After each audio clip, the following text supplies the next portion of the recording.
What if the people you trusted to keep your neighborhood perfect were the ones burning it to the ground? I'm not talking about a little HOA drama over unmowed lawns or tacky holiday lights. This is about a woman who turned a suburban paradise into her personal empire of fear, fraud, and fire. My name's Agent Daniel Holt, and I was the man they tried to erase with a match and a smirk. But they didn't know I was a federal agent, and their flames only lit the fuse to their downfall. Buckle up, because this story isn't just about a tent going up in smoky, it's about a community fighting to take its soul back. It started in Willow Creek, a neighborhood so polished it felt like a movie set. Manicured hedges, pastel mailboxes, streets so clean you could eat off them. But just past the last row of cookie-cutter homes, under the gnarled branches of an ancient oak, sat my beat-up green tent. To the residents, it was an eyesore, a stain on their perfect canvas. To me, it was home base. I wasn't homeless. I was undercover, 6 weeks deep, choking down canned beans and dodging insults to expose the HOA's dirty little secret, a labor ring skimming cash and seizing homes through fake fines. I needed proof, Hardy vy Denke, that would hold up in court. And then she showed up. Elaine Carver, the queen of Willow Creek's HOA, strutted toward my tent in stilettos sharp enough to draw blood. She clutched a clipboard like it was a scepter, her voice cutting through the evening air. "Sir," she sneered, while vying at my tent like it was toxic waste. "This is a private community, not a campground." I didn't blink. "I'm not breaking any laws." Her lips twitched into a smile that didn't reach her eyes. "You're ruining our aesthetic. Pack up your mess, or I'll have you removed permanently." I wanted to laugh, but I held it in. She had no idea she just threatened a cop. "Go ahead," I said, voice ice cold. "Try me." Elaine's eyes narrowed, sizing me up like a predator. "Oh, I will," she hissed. "This neighborhood has standards, and you're a disease." She spun on her heel, whispering into her walkie-talkie. "Start the cleanup. Clear the perimeter." My jaw tightened. Game on. The next morning, I woke to footsteps crunching gravel multiple sets, deliberate, no chatter. I cracked the tent flap just enough to see. 3 HOA, security, goons in matching black polos stood 10 feet away, their Willow Creek compliance unit patches gleaming. One gripped a trash grabber like a club. Another filmed me, already grinning. And there, like a general surveying her troops, was Elaine, in a pristine white blazer, not a speck of dirt on her. She raised her voice for the growing crowd of neighbors. "Willow Creek deserves beauty, not blight." Laughter rippled through the onlookers. Someone snapped a photo. My fist clenched in my pocket. "Not yet," I told myself. "Hold." Elaine stepped closer. "You've been warned. You've refused help. The board has voted, you're a nuisance, and we eliminate nuisances." She gestured, and one goon dumped a trash bag over my tent, rotten food, broken glass, the works. Another sprayed something rancid, maybe weed killer. The stench burned my throat. I stood, locked eyes with her. "You done?" I growled. Elaine tilted her head. "You think standing tall makes you somebody? You're nothing. I own this place." I took a step forward, voice low. "I'm not scared of you, Elaine.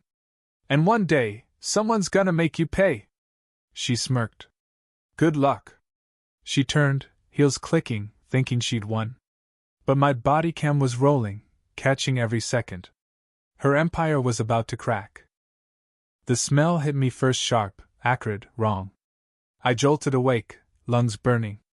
Smoke slithered into my tent, thick and suffocating. For a split second, I thought it was fog, then the heat hit. Flames licked the tent's walls, hissing like they'd been waiting for me. The tarp above me melted, dripping. My camera bag was close, but the smoke was too heavy. No time. I slammed my shoulder through the side, ripping nylon, tumbling into the dirt. Heat scorched my back as I rolled, smothering embers. When I looked up, my tent was an inferno, roaring, swallowing everything in seconds. A plastic lantern inside popped, sparks flying. Then I heard it louder.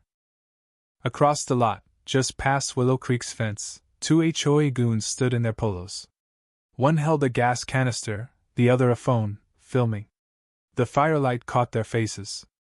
"Trash burns easy," one muttered. The other chuckled. "Elaine's gonna love this. Problem solved." They walked off, boots crunching, clueless that my body cam, smoke-stained but intact, was still recording. They just committed arson on Federal EVY Denke. My breath came in ragged bursts, fury boiling. That fire wasn't just about property, it was meant to erase me, my mission, everything. Elaine thought she was untouchable. She thought I was done. She was dead wrong. By sunrise, my tent was ash and twisted poles. The fire department called it a camping hazard. No questions asked? Typical. I didn't argue. I was done hiding. I swapped my ragged coat for dark jeans, a tactical jacket, and boots that didn't need to look worn. My badge stayed hidden, but not for long. I walked into the Willow Creek Community Center, head high, steps steady. The HOA board was meeting, Elaine at the helm, basking in her power. The room buzzed with shallow chatter, residents sipping coffee from fancy mugs, pretending they weren't complicit. Elaine spotted me, her lips tightening. Well, she said, voice carrying. "The drifter returns." I stepped forward. "You tried to kill me." The room went silent. She scoffed. "Don't be dramatic. Your shack probably caught fire from your own carelessness." I pulled out my body cam. "Tell that to your goons. They brought gasoline and grinned while they lit it." A flicker of fear crossed her face, gone fast. "I don't know what you're talking about," she said too quick. I leaned in. "You should have made sure I was dead, Elaine. Now I'm coming for you legally." Her voice shook. "You're bluffing." I cut her off. "You didn't just burn a tent. You torched a federal investigation. This is bigger than your HOA." Gasps filled the room. Elaine's smile cracked. "If you think this woman speaks for you," I said to the crowd, "look hard at what she'll do to silence someone." Elaine tried to speak, but her voice failed. Her reign was unraveling. I'd taken down drug cartels tougher than this HOA. Elaine wasn't careful, she was arrogant, and arrogance leaves tracks. In my temporary ops trailer a mile out, I uploaded the bodycam footage, sync time codes, and sent it to the Federal EVY Denke system. The fire, the goons, Elaine's smirk, it all lined up. But I needed the heart of her scheme. I dug into Willow Creek's HOA ledger, past the landscaping budgets and pool fees. There it was, due law $300,000 funneled over 18 months to a maintenance company, ClearPath Solutions LLC. On paper, it looked clean. In reality, it was a ghost, no payroll, no tax ID, just cash flowing to a real estate firm owned by Elaine's brother-in-law, who'd snapped up 2 foreclosed Willow Creek homes for pocket change. Fraud, laundering, racketeering, it was all there. I called my team, 3 agents I'd trust with my life. They were ready to seize records, issue subpoenas, and burn this HOA to the ground. But first, I wanted Elaine to watch it fall. She was holding a press event, all smiles for local reporters, HOA flags waving. "Today," she beamed, "we celebrate a cleaner, safer Willow Creek, free of eyesores." I stepped forward, holding a folder thick with EVY Denke. "Correction," I said, voice slicing through applause. "Today starts a federal investigation into fraud, embezzlement, and arson led by the woman at that podium." Gasps. A reporter dropped their mic. Elaine blinked. "You can't, I can," I growled. "And I will." She lunged forward, voice shrill. "You're just a bitter vagrant." I flashed my badge. "Agent Daniel Holt, Department of Justice." She staggered back like she'd been slapped. She hadn't known who she tried to burn alive. Now she'd feel the heat. The HOA's emergency meeting was Elaine's last standaloons, French pastries, banners screaming, "Community unity." She was celebrating, pretending the noose wasn't tightening. I walked in, DOJ badge on my belt, EVY Denke folder in hand. The room hummed with nervous chatter, residents sipping tea, clueless they were in a courtroom's shadow. Elaine took the podium, all smug charm. I'm proud to say we've cleared Willow Creek of vagrants and squatters. I stepped forward. Sit down, Elaine. Heads turned. Her smile held, but her eyes burned. Excuse me, she said, fake laughing. You're not on this board. I tossed the folder onto the table, papers spilling transaction logs, photos of her goons with gasoline. Fraud, embezzlement, conspiracy, arson, I said. Here's your shell company, ClearPath Solutions, funneling cash to your brother-in-law. Foreclosed homes you stole with illegal fines. You turned this place into your personal ATM. She shook her head.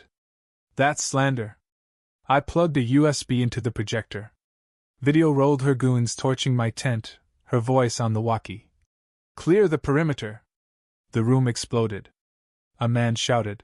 You tried to kill him! Elaine shrieked. Turn it off. But two federal agents stepped forward. Elaine Carver, one said. You're under arrest for conspiracy, arson, obstruction, and fraud. Cuffs clicked. She gasped. This is a mistake. She glared at me, eyes venomous. You did this. I nodded. No, Elaine. You did. I just made sure the world saw. They dragged her out, her screams fading. The crowd cheered, raw and real. Justice had landed. 3 weeks later, we were in a federal courtroom, no pastries, just truth. Elaine sat, stripped of her designer suits, hair pulled tight, eyes empty. The prosecution tore into her fake fines, forged liens, a real estate empire built on stolen homes. My footage played, her walkie-talkie command echoing. Clear the perimeter. Her face strained.